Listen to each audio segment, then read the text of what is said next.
Hey guys, how's it going? Hey everyone, Ruth and Justin from Midwest Precision Shooting. We're here to talk to you today about the Match Director Handbook that we're pretty excited about. We've been working on it for close to a year now, not quite, and we're finally ready to publish it for public consumption. So we're pretty excited. Just for those who don't know who we are, I'm Ruth. I've been shooting for about 3 years now, mostly precision rimfire, precision rifle world. And I've been competing in, matches across the country, seen and met a lot of you, really enjoyed my time, and yeah, I'm excited to be here. And you're also a match director, right? Yes, and I'm a match director, which is why we're here today. Exactly. I'm Justin. I've been competing for a handful of years now as well, and then we've been match directing together for about 3 years, and kind of over the last few years we've learned a lot about, shooting matches and kind of what some of the things are in matches that can make them successful or not. Right. So what we've done here is we've developed this Match Director Handbook, we call it. We combined a lot of lessons learned from both our match directing and our shooting experiences. Like we said, we've really created this to be a living document. So we want it to be, this is version 1. We're excited to listen to people's feedback and hear what people have to say and what they think about it. And then what we'll do is create multiple versions. We'll update it and we'll resubmit it. This is not a rule book. This is a guidebook. So this is for people who want to put on a match, maybe have never done it before, or who have put on a match and maybe thought, what are some things that I can improve on or things I could do differently or how to overcome some of the challenges all of us match directors face. So we love feedback and we're excited to hear your feedback. This also isn't something that necessarily only applies to precision rifle. So there's certain tips and tricks in there that anyone could use no matter what your discipline is. Yeah, so the whole point of this whole thing is for the match to be enjoyable. We think that's what the end goal is for the people that are going to shoot a match. The whole community wants to go and have a good time. So we basically cover all the ingredients that we think are going to help the match be enjoyable. So I guess we could kind of we kind of think there's 4 big things that the match needs to have in order to be an enjoyable match. So the big top 4 categories are, the first one is safety. So this is an obvious one, but it's still very important. If the match isn't safe, it can't be an enjoyable match, and it hurts the future of the sport as a whole. So we go into safety in the MDH. And the second category is fairness. So people at the end of the day, they're competitive. They want to go there. They want to go and see who the best shooter of the day is. So we cover a lot of aspects in the handbook that discuss fairness and how to, what are the factors, and then how to minimize external sources that could make things unfair. Right. So we know we can't control everything. Weather is one huge piece, right? A big component. But we talk about some tactics you can do to minimize that impact on the overall outcome. Exactly. So then the third category is challenge and reward. So people want to be challenged, but at the end of the day, they also want to have a good time and feel rewarded, like they accomplished something good. So we talk about, match difficulty and kind of how to get that sweet spot to meet those goals. Yeah. And then the last thing we talk about is accommodations. So anything from communication with the shooters to facilities, bathrooms, water, food, just all the little things that kind of keep the match flowing smoothly and just make sure that people kind of have what they need so they can focus on the day. Right. So that's basically what this is about. So through this video, we're going to talk about each of the segments of the MDH so you guys can kind of skip around and break it down and look at what you're interested in. Again, we would love to hear your feedback, so let us know what you think.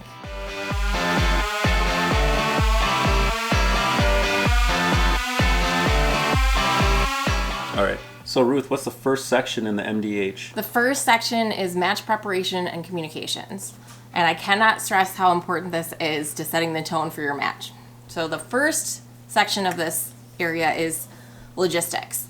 So what you want to think through before you start posting registration for your match, things to consider before you really get the ball rolling with the actual match portion of things. So it includes, when are you going to release your course of fire?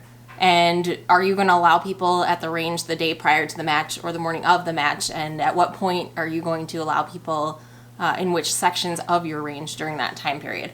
So definitely good things to consider there. Accommodations and amenities.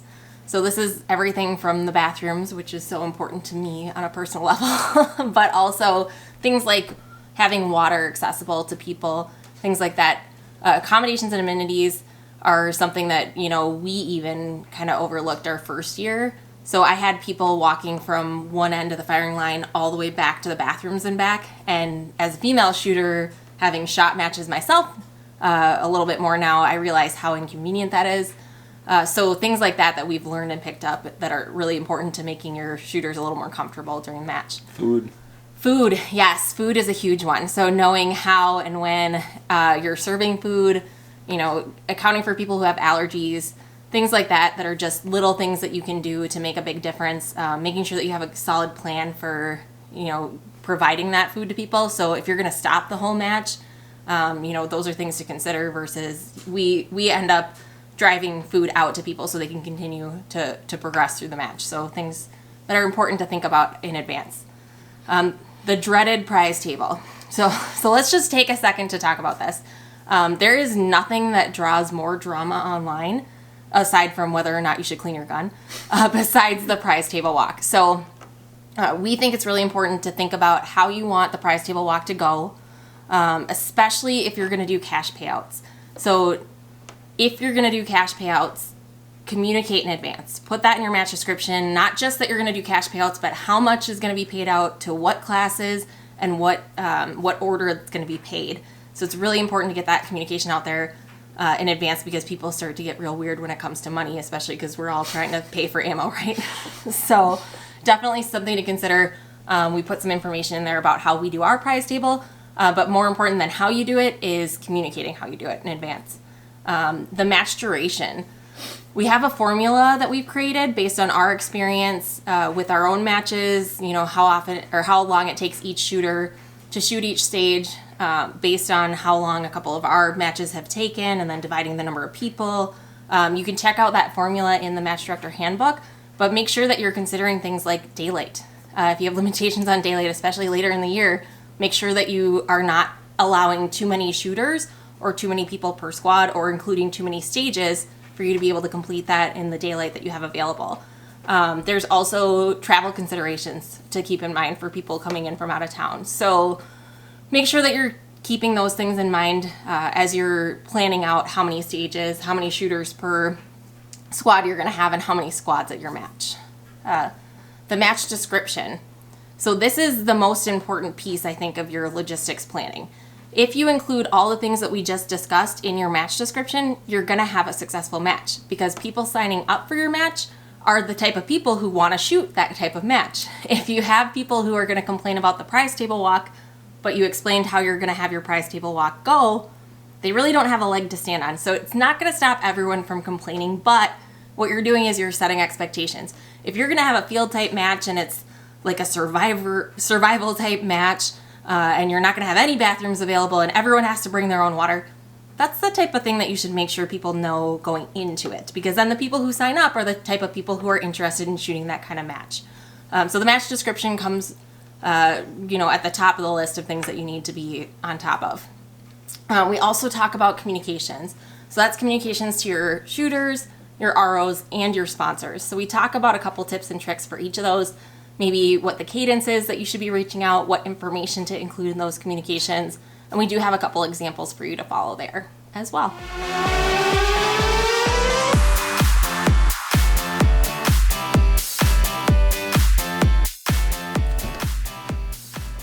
All right, so the next section is match design. So within match design, we discuss safety. So our recommendation for safety is that each match director should define what their own safety policy is. So what are the things that are important to you? What have you seen? What do you want to, adopt that other people have used for safety? But you have to define it. So have it written down, have all of the requirements, and then what is going to be done in the event of, someone basically breaking the rules. So you have that written down, you've defined it. Now the next thing is you have to communicate it. So you have to communicate it to all the shooters and all the range officers. So we recommend that you do that at the beginning of the match. And then ideally you would actually hand each one of them, a written copy of it so that they could look at it and look at it when something happens to make a decision on what to do. Right. We have it included in our match book at the very beginning of our match books. So that means every range officer has a copy and every shooter has a copy as well. So you've defined it, you've communicated it, then the third thing is actually use it, so enforce it. So when something happens and you want to know what to do, just look at the policy and follow along. So when someone accidentally sweeps somebody, is that a DQ? Is that a warning? What is it? What does it say in the policy? And enforce it. And then the fourth thing is to revise it. As things come along and you've learned new things, either add to it or make changes to it. So if you do those four things, you should basically have a good safety procedure. Yep, absolutely. It's not the best part of being a match director enforcing the rules, but it's also important to creating an environment that you want people to come back to. Because I know as a shooter myself, I've been flagged before and I'm not inclined to go back to those clubs if nothing was done about it. So make sure that you guys are, again, communicating it clearly and then enforcing your safety Exactly. rules. Yep. So the next part about match design is testing your course of fire. So as a match director, you are responsible for getting down behind a gun and shooting your own course of fire. There's a lot of reasons for this. A lot of it's pretty self-explanatory, but we talk about it a couple times in the handbook here, so just make sure that you do that. Yes, and that is something that I've learned from Justin over the years that is not something good to skip, because the one match that I set up without him, my targets fell over. Oh. So, right. Important step. Targets falling over, there's Right. a lot of reasons for it. You get the shooter's perspective, you learn things that you wouldn't have already thought of unless you were like seeing, there's target presentation, that target's blocked behind the one in front of it, or there's, I didn't think of, that rule, that's kind of confusing the way that's written. So Exactly. make sure that you test your course of fire. Absolutely. So yeah, stage format, we talk about that. That's basically defining, all the obvious stuff. So the duration of your stage, the rules, which targets you're going to use, the target order. We have an example of things that you can use in your course of fire description for the stage layout too. So, that's in there as well as an example if you want to take a look at it. Yeah, stage difficulty is another one. So we have recommendations for overall match difficulty, what you should be targeting for the winner's percentage of available points. When a match is too easy, what are the pitfalls with that? Or versus when a match is too hard. We think that in both cases, whether a match is too easy or too hard, for one, the match tends to be a little bit less fair. Random chance kind of comes into play a lot more. So this comes down to fairness and enjoyability. If the match is too hard, people are kind of going home with their tail between their legs and they might not want to come back. So we talk about balancing the stages, so your difficulty level should be pretty much even throughout the entire match. We don't want to have one stage that's a lot more difficult than the other. That's for minimizing random chance, I guess. If, let's say, the weather changes and it gets real windy, when you're on the one hard stage, it tends to be less fair. So stage layout. So we talk about, if you have long range stages and some short range stages, it'd be best to balance those out for the same reason we just discussed. If the wind is, picks up for the second half of the match, just to balance that out so it's even for everybody. Everybody kind of gets hit with the wind on their long range stages. Right. We go into a little bit too for people like me that have attention problems that like to keep things fun and mix things up a little bit. Variety being the spice of life. We also mentioned a couple of tips in there about that too. But mostly the priority in that scenario is the fairness piece. Exactly. Target considerations. So we have tables in there for recommended minimum target sizes. So there's columns in there for different levels of wind. And we talk about target shapes. If you're going to be using different shaped targets, we talk about how to measure the target, like the main central part of the target where there's like a nice solid area of impacting, that should be your actual target size. The target might be this big, but if there's, weird appendages and holes in the thing, we don't want somebody to get a nice center of mass hit on a target, but not get a hit because it goes through a hole. So right, and we're not saying not to use shaped targets, and we're not saying not to use any targets that have holes in them, but what we're suggesting is that you adjust the target size so that everyone has more equal chance of hitting those targets by having the same area of that target to impact, and that those targets are appropriately sized. So again, if you have an 8-inch target, but it's skinny little appendages, that's not really your aim point. Your aim point is that small section that's really solid. So Exactly. we have a couple of diagrams in there as well to help with that. And we're also, willing to answer questions. So if people want us to go into more detail, we can always post more information on later videos. yeah, and if your targets do have holes in them, we recommend having a picture in their match book so they can see, oh yeah, hey, target number 4 has a hole right here. We might not want to aim for the right side or whatever it is. Exactly.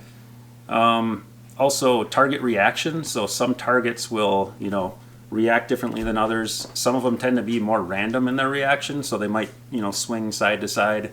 So if you're going to use targets like that, just consider that and kind of what that means. Is that what you want in your stage? It might be what you want, but it could lead to more, randomness and less fairness. So consider that as well. Distance considerations. So your minimum distance and your maximum distance. So think about what you want to do there. That should also probably be communicated in your match description. Yep, absolutely. Especially the maximum distance. That way people know what to do for dope gathering. Yeah, so with rimfire and max distances, the whole ELR thing with rimfire is kind of a interesting topic. What we try to do is probably stay inside of 300 yards. It just gets to be really tough, if the wind picks up that day. There's just rimfire. It's just such a stretch that we want to kind of take a little bit less risk with the match, right, and kind of keep things in a little bit more reasonable distance. But that's totally up to you. Right. So for us, we want to test the shooter and not necessarily. It's everything, right? It's the shooter, it's the gun, it's the ammunition. All of those things are important, but we want to find out who was the best shooter on that day, who executed the best that day. And with rimfire ammunition, the spread is just too much once you get past a certain distance. So that's why we recommend staying inside of 300 yards. But again, it's a guide.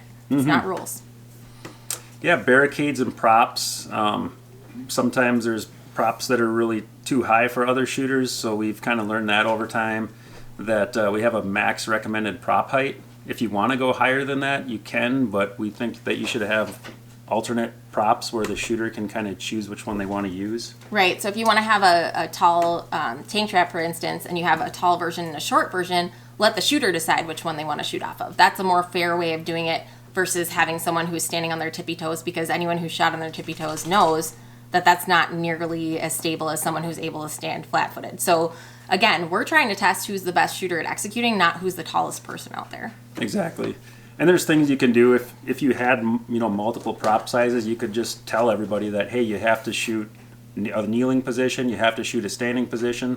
That way, the tall people aren't going to shoot off of their knee where everyone else has to stand. So that's one way around that. Yep, absolutely. Also, right-handed, left-handed shooters. So props should not favor someone who's right-handed or left-handed. Although there have been cases where we haven't been able to avoid that. We'll probably come up with some creative ways to do that in the future, but we tend to favor lefties because they end up having to deal with it a lot more than right-handed shooters.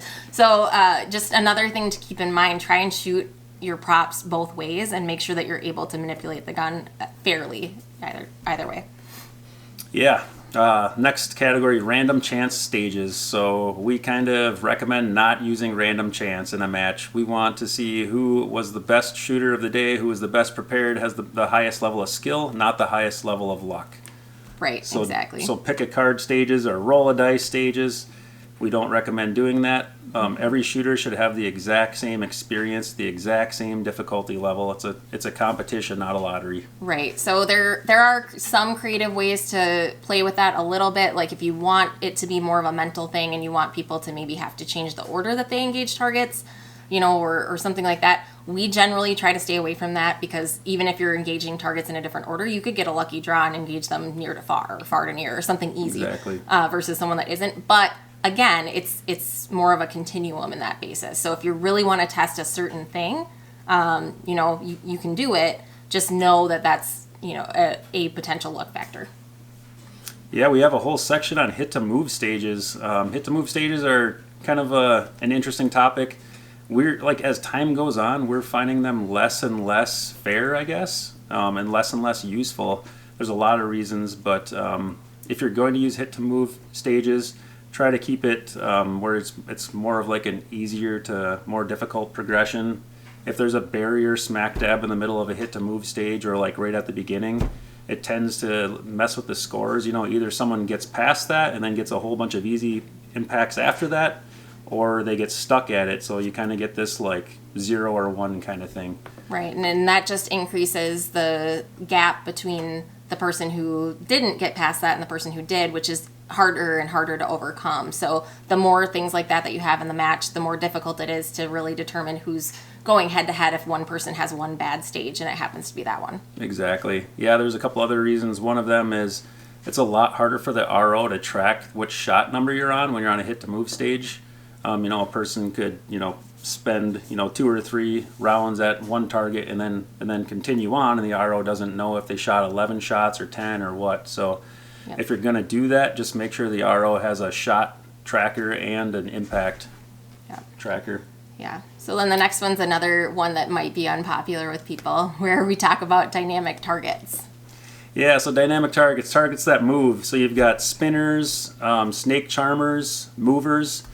We all love them. I mean, I love shooting those targets, but as a match director, it's really hard to use them and to maintain fairness. Right. So if you have a mover is a great example. So if you have a gusty night like we had at our night match last fall, you could have a shooter who's having a really good match, and then it happens to gust while they're on the mover stage. It's really a lot more difficult on a mover stage to adjust for gusty winds because you're adding and removing your holds on either side, and you have to add to this side and subtract from that side, and you're having to do all of that at once.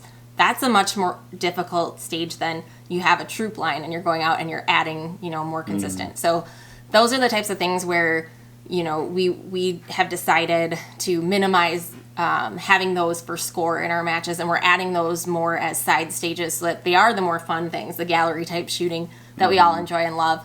The other thing is it's difficult to spot accurately a lot of these things. So especially like a snake charmer, depending on the distance, the way that the bullet interacts, these glancing shots, how easy do you want to make it or difficult do you want to make it on your ROs to accurately call those impacts. Yep. You also get into the mechanical aspects. So like a spinner bearing, might seize up throughout a match, or it doesn't. We've had that happen to us too. Or it doesn't seize up, it just slows down and no one really notices, which would be even Right. worse. So there's that. There's it's really hard to come up with scoring that seems fair when it comes to spinners, excessively rewarding the people who get the spinner over. It's just like when you're shooting a spinner, after you get your first couple rounds on that thing and it's just to the point where you're about to get it over, there's such a minute difference between an impact that gets it to go over and an impact that doesn't, and it's hard to just give a shooter a whole bunch of extra points because of that one tiny little skill. Right. I don't know, like I said, this one's really hard. We love shooting these targets, but it just seems like it's becoming less and less fair as we're kind of learning. Right. So we sprinkle those into our monthly Course of Fire as bonus stages, or again, we use those more often in side stages, or there's way to sprinkle them in so they're not worth as many points. Exactly. Like a little Easter egg inside of a stage would be a good way to use something like that. Exactly. So we go into more detail in the guidebook, but yeah, then we talk about scoring. So, watch out, don't have any barrier stages, which we talked about with the hit to move. Equal value stages, try to keep your stages throughout the match pretty constant. Don't have one stage where it's a trump stage. Right. If you have 20 rounds, one thing that we do if we want to do a 20 round stage is we make each of the impacts worth half a point instead of a full point, or 5 points instead of 10 points. Exactly. And that way they're equal value with the 10-point stage you shoot in the next one. Yep, and we talk about, a point earned is a point kept. Our philosophy is that we don't like to take points away. It just doesn't seem right where something a person does now takes away points that they earned in the past. Right. So, that's one of those things where if you're going to do test your limits or something like that, know your limits, where maybe if you miss, you're done gaining points, but you still get the rest of the points that you had before. Also, this is the reason why I beat Justin in the first match I beat him in. So he's a little sore about bank points. I'll never forget it. And then at the end of match design, we talk about testing your course of fire. So, Right. hey, don't forget to test your course of fire for a whole bunch of reasons that we talk about in the handbook.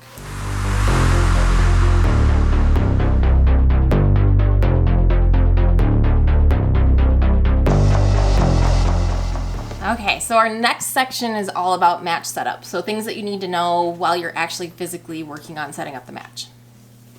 So the first portion of that is the zero range. So we highly recommend that you use paper for zero targets at 50 yards for rimfire, because that's what's typically done and it's fairly consistent and people tend to zero at 50 yards. Yeah, zero is very important. So to give them paper gives the shooters really precise zeros, and they can use that for the rest of the match. You know, a zero is so important in your success as a shooter for that match that we feel that if we can give all the shooters their best foot forward, then it's the best kind of competition to see who's really deserving to win that day. Absolutely. And we also recommend that you allow for longer range dope gathering, if at all possible. We know some ranges, maybe that's not entirely possible, but distance all the way out to the maximum distance that they'll be shooting at the match is ideal. And about that, so if you're going to do long range dope gathering targets, some of the things to consider, if you're going to use steel, steel can be tough because you can put a fresh coat of spray paint on it, but then it seems like the shooters who get there first kind of like burn up all the paint, and put 100 rounds on that target, and they get really good dope, and then the people who are there later don't really have much to shoot at. So take that into consideration.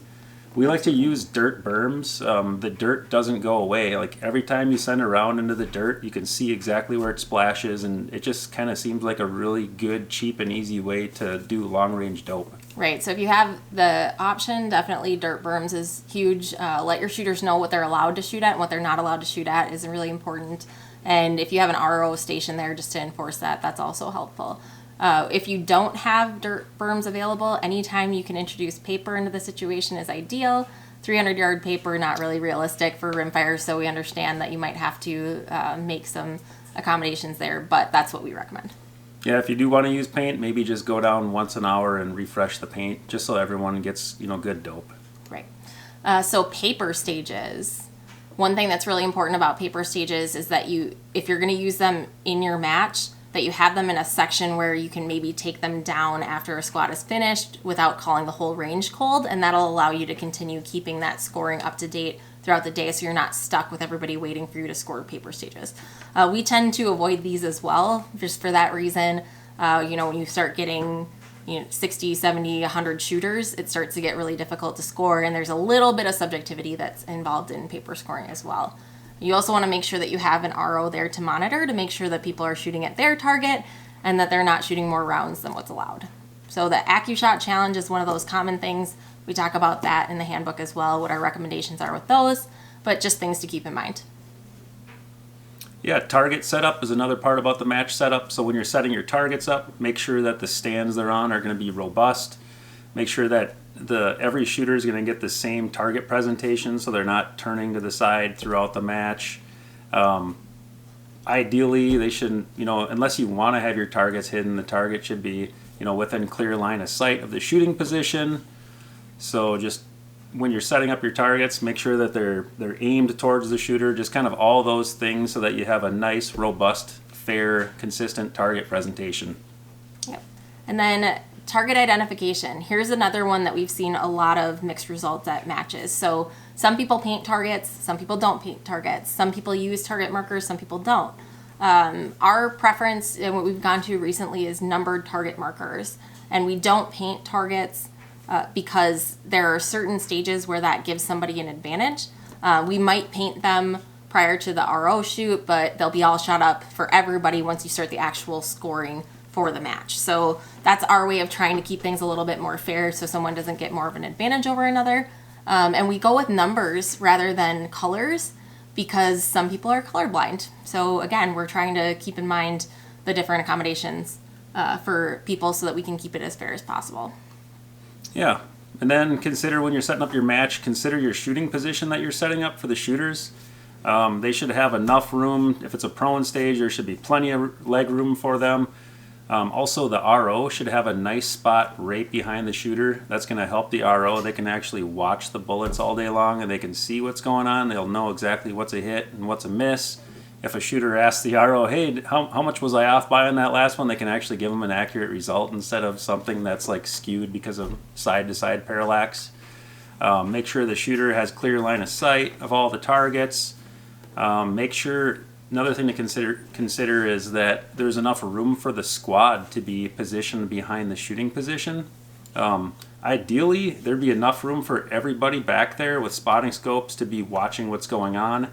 If you have a situation where there's only enough room for one, maybe two people, it kind of can be unfair. You know, whatever shooter gets that spot kind of has a pretty big advantage if they're watching bullets, you know, especially if you're squatted up in like a championship type match where it's like every person for themselves, you know, so consider that as well. Right, definitely things to keep in mind. And another thing on that note with safety, we like to clearly identify where the squad rifles go. So we have a spray painted area that's a safe area. Everyone points their rifles downrange in that space. So another thing to keep in mind and consider. We know that there's limitations for some clubs. We host monthly matches at a club where we're very limited on space. So we understand that, again, not all of these things can be perfectly followed. But if enough of them are followed, or at least given consideration, we think that you'll be set up for success. Yeah, and then there's a section on RO onboarding or range officer onboarding. So it's really important how you kind of interact with your range officers when they first get to your match, and you kind of we'd like to do a range officer meet up and a shoot before the match or the day before the match. So, you know, the meeting that you have with your range officers, you'll be setting the tone that's going to be used throughout the rest of the match. Yep. All of your shooters are interacting with each of your ROs. Keep that in mind. So they're spending way more time with your ROs than they are with you. So we want to make sure that ROs understand what our philosophy is for hosting matches and what message we want our shooters to get from them. So, you know, that goes back to safety being number one. So we tell our range officers, if there's something unsafe, you have every right to stop what's happening, even in the middle. So the competition is not higher importance than safety. The next piece of it is the fairness. So if you call something one way for one shooter, you have to call it that way for everyone else all day long. So again, it goes back to, if we tell them if you have a question, come talk to us, but if you make a call, you have to continue that call for everybody else following that so that people aren't getting different experiences.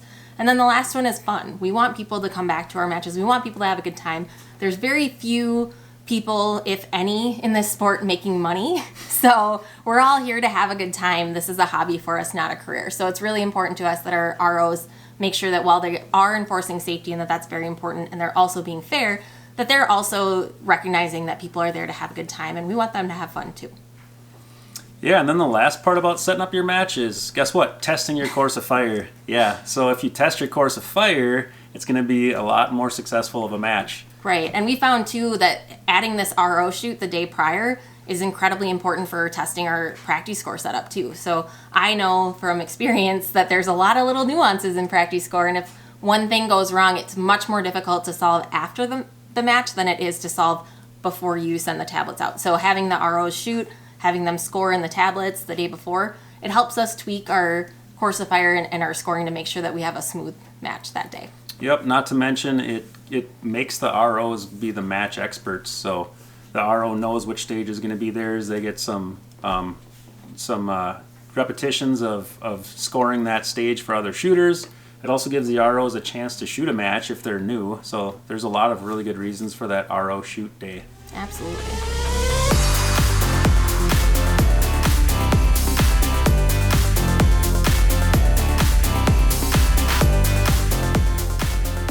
So the last section we have in the handbook is the post-match follow-up and our addendums.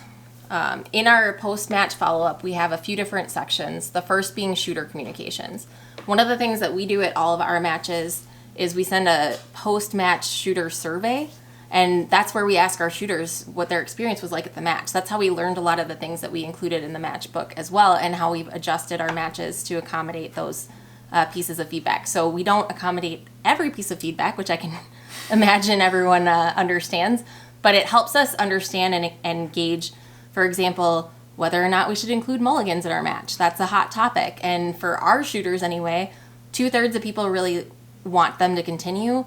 10% absolutely hate them, and the rest don't care. So for us, being able to make a little extra money to try and start paying our ROs is huge. So, that helped us make that decision. So again, it's just a really helpful thing. We use Google Forms for our post-match survey. If people have questions about that, feel free to reach out. But it's a really helpful tool. It also says, thanks for coming to our match. So again, just really doing that reach out, because your shooters are your customers in this situation. Our sponsor communications are also incredibly important. So these people go out of their way to send free products to us to support our shooters. They're doing a lot more in the industry than just what you see at your individual match. So it's important for you to treat them with kindness and consider what return on investment they get back from supporting the match. So I know a lot of sponsors have started getting burnt out the last couple of years because they don't see a lot of ROI back when they're sending stuff for prize tables, for example. What we do for our sponsors is we do a personalized email to each of them that includes photos from the match of the people that won their prizes, and it also includes any individual photos from the match where someone's using their product if we have them. And we also do one overall, this is the general vibe that people got at our match. So we do a lot of photo taking, and then we share those photos with our sponsors so that they really feel like they were more a part of the event. Then we have some of our appendices. Yeah, so in the back of the handbook, we've got, in the appendix, we've got an example of the match description. So that's that description we were talking about when people are looking at your match trying to decide if they want to shoot it. So we have the example that we've used in the past. It's pretty in-depth, so feel free to go ahead and use that as a template for your own matches. And tweak it to your own liking and your own style. Yep. Next, we have an example of a stage description. So it's just a copy-paste from one of our matches, so feel free to use that for one of your matches.